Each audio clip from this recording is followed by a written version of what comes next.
Նիկոլ Փաշինյանի այցը Թուրքիա եւ հանդիպումն այդ երկրի նախագահ Ռեջեփ Թայիփ Էրդողանի հետ էմոցիոնալ, բուրըն քննարկումների թիվ 1 թեման է դարձել, ինչը բնական է։ Իշխանական քարոզչությունն այդ այցը ներկայացնում է որպես պատմական, իսկ ընդդիմությունը Թուրքիային հերթական ամոթալի զիջումներ անելու գործողություն։ Ինչպես միշտ, սիրելի հայրենակիցներ, մենք մեր գնահատականների հիմքում առաջնորդվելու ենք ռեալ արդյունքով, այլ ոչ թե ով ինչ է ասում։ Եկեք միասին մի քանի փաստական արձանագրումներ անենք։ Նախ այցը պատմական չէ, քանի որ երբ ծանոթանում ենք այցի արդյունքներին, որը շարադրված է վարչապետի պաշտոնական կայքում, տեսնում ենք, որ ոչ մի պատմական արդյունք չի արձանագրվել, ոչ մի թուղթ չի ստորագրվել եւ Հայաստան-Թուրքիա հարաբերություններում ոչինչ չի կարգավորվել։ Այցերի պատմականությունը միայն նրա արդյունքներով են դատում, ստորագրված փաստաթղթերով։ Կան կենացներ, բայց հողի վրա ամեն ինչ նույնն է մնացել։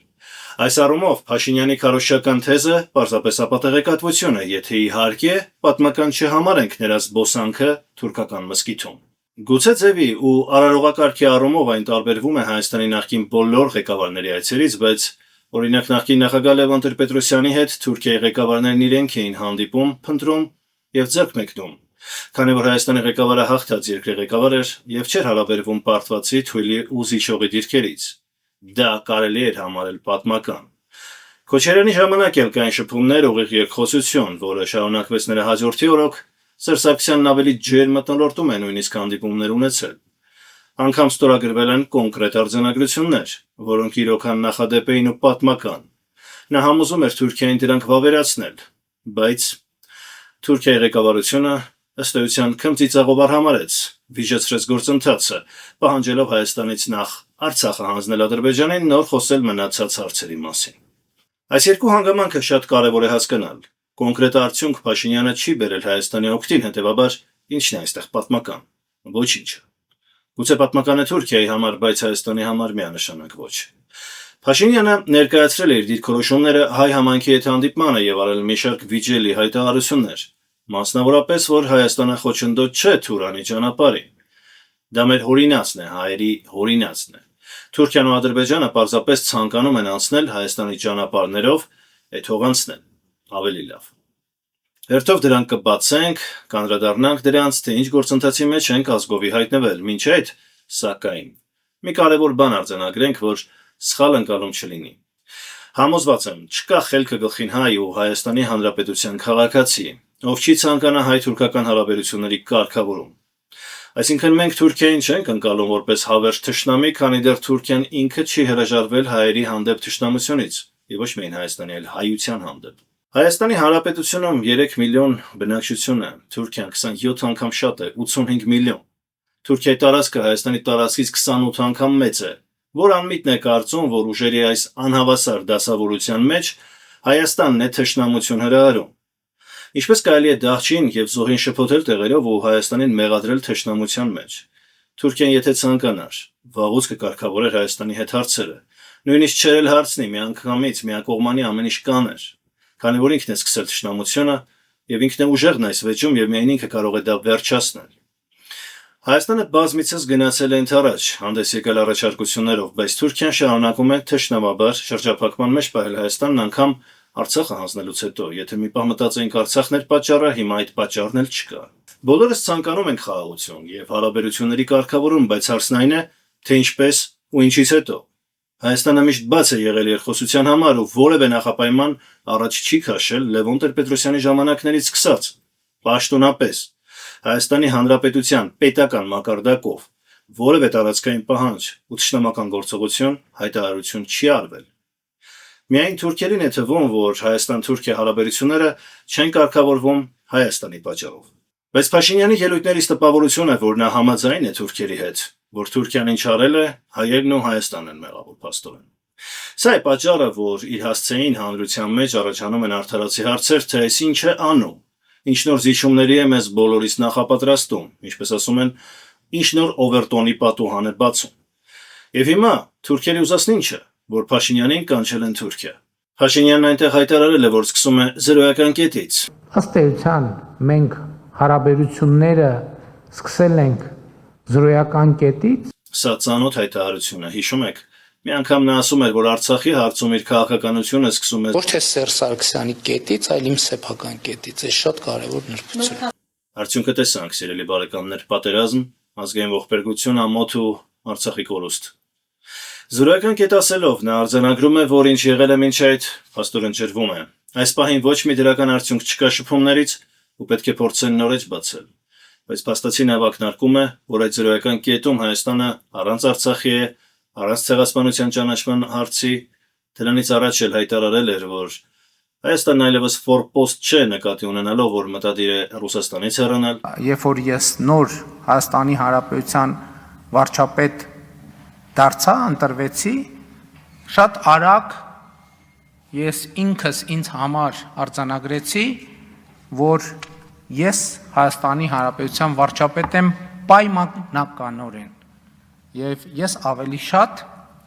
ֆորպոստի վարչապետ եմ։ 2025 թվականի հունիսին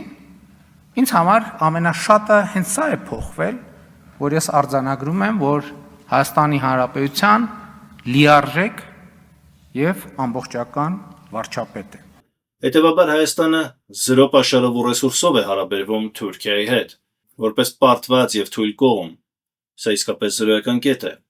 Հետևաբար, սիրելի բարեկամներ, հարց է առաջանում, թե այդ զրոյական կետում Հայաստանն ինչ է բանակցում։ Գուցե Արցախից բացի նաեւ Սյունիքից է զրկվելու, չէ՞ որ այդ զրոյական կետում կա թուրքական այդ պահանջը բացելու միջանցք դեպի Ադրբեջան։ Եթե չկա, ապա ինչպես հասկանալ նրա հաջորդ հայտարարությունը։ Լսենք, ապա կշարունակենք։ Ինձ որ այս բանի հայության այս բանը մեր բոլորիս, վայ նրանց նպատակը Թուրանն է։ Ինչ են ուզում իրանք։ Ուզում են Հայաստանի տարածքով գնան գա։ Թող գնան գա, նիքի, վատա դա։ Վատա դա մենք ենք առաջարկում, մենք ենք այս նախագծով, ասում ենք իրանց էլ ենք ասում։ Ասում ենք ինչ եք ուզում։ Ասում են ուզում ենք գնանք բան։ Արևելք, արևմուտք, հյուսիս, ասում ենք գնացեք։ Թուրքիան էլ որոշակի ուզում է տնտեսական ակտիվ կապեր, այսինքն կապեր ունի եւ զարգանում են այդ կապերը, այդ թվում կենտրոնական Ասիայի հետ, Չինաստանի հետ, ուզում է ավելի շատ հաղորդակցության ճանապարհներ ունենա։ Ինչն է անտրամաբանական։ Մենք այդ ամեն ինչին մի հատ վերնագինը դնում ենք Թուրան, ու վերջ գնաց, վայ, ուզում են Թուրան, ժողովուրդ ջան։ Մարդիկ եկեք մենք էլ ապրենք։ Եկել ուրիշներն էլ։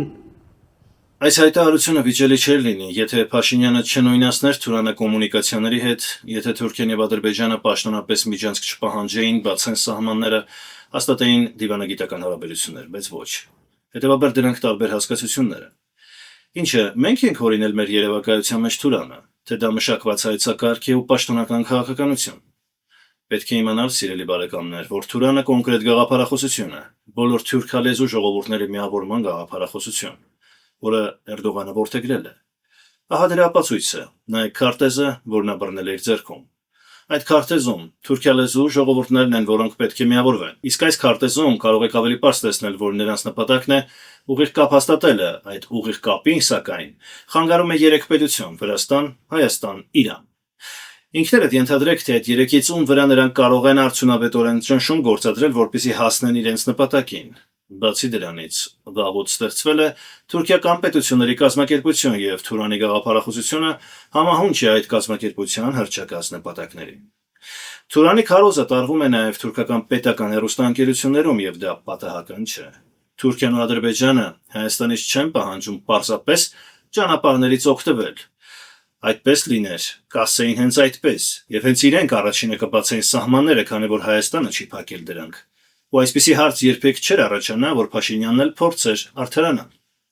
Դրանք պահանջում են միջանցք։ Азербайджанский народ вернется в Зангезур, который отняли 101 год назад, заявил президент Азербайджана Ильхам Алиев. Зангезур – это нынешняя Сюникская область Армении. Считается, что через нее пройдет главная артерия – Нахичеванская дорога, которая соединит Азербайджан с Турцией. Мы реализуем Зангезурский коридор, хочет того Армения или нет. Если захочет, то решим проще, если не захочет, решим силой. Так же, как до и в период войны я говорил, что они должны по доброй воле убраться с наших земель, или мы выдворим их силой. Так и случилось, такой же будет и судьба Зангезурского коридора. Իսկ միջանցք նշանակում է կոնկրետ տարածքով առանձին անցնող հատված, որը Հայաստանը չի վերահսկելու։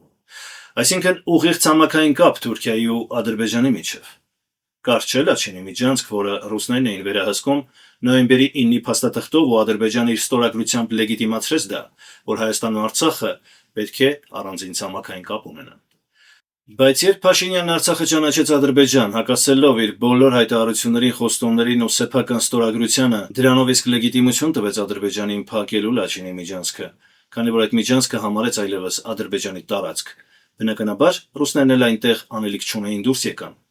Նույն տրամաբանությամբ Ալիևը միջանցք ասելով նկատի չունի Հայաստանի տարածքում ճանապարհներ, այլ նկատի ունի Հայաստանի իրավազորությունից դուրս ճանապարհ։ Այլապես չէր ասի միջանցք, կասեր ճանապարհ։ Սա է խնդիրը։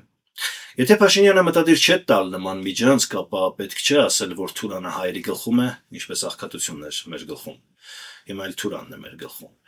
Թուրանը թուրքական պետությունների կազմակերպության կանոնադրության մեջ է եւ թուրքական պետական քաղաքականությունը։ Հետևաբար, հանրության եւ քաղաքական ուժերի մեջ կա խորը անվստահություն Փաշինյանի հայտարարությունների նկատմամբ։ Դա ունի նախադեպ։ Երբ ասում էր եկեք իջեցնենք Արցախի հարցում մեր նշած ձողը ու Հայաստանին աշխարհակաջակցի, կլինի ինչ-որ մի աննախադեպ կոնսոլիդացիա, բայց պարզվեց, որ Արցախը առհասարակ ոչնչացվեց, իսկ Հայաստանը մնաց միայնակ։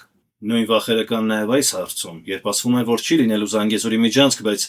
փաստացի ասում է, որ Թուրանին խոչընդոտ չի լինելու։ Եզրակացությունները թողնում եմ ձեզ, սիրելի բարեկամներ։ Ով ինչ էլ ասի, պետք է դատել արդյունքով։ Իսկ արդյունքն այն է, որ Հայաստանի եւ Թուրքիայի սահմանն այս պահին շարունակում է փակ մնալ, Ադրբեջանը շարունակում է կրակել Սյունիքում, իսկ դա ինչ է նշանակում։ Դա նշանակում է, որ իրենք չեն ստացել իրենց ուզածը, թե Թուրքիան, թե Ադրբեջանը շարունակում են Հայաստանից պահանջել Զանգեզուրի միջանցքը։ Սա է այս պահի արդյունքը։ Ինչ կլինի հետո, կախված է բացառապես հայ ժողովրդի հավաքական կամքից, որի վրա փորձում են ազդել, համոզել, որ ամեն ինչ սկսվում է զրոյական կետից ու ամեն ինչ հանձնելով ամեն ինչ լավ է լինելու։ Ժողովուրդը եւ ընդդիմությունը պետք է իր կարծիքը այս պարագայում արտահայտի։ Նա արել է բազմաթիվ այլ ուշագրավ հայտարարություններ, որոնց էությունը կբացահայտենք այլ առիթներով։ Շարունակեք հետևել եւ աջակցել Մալիքին, հավանեք, բաժանորդագրվեք ու տարածեք այս տեսանյութը։ Մենք կհետևենք իրադարձությունների զարգացմանը, շուտով նորից կհանդիպենք։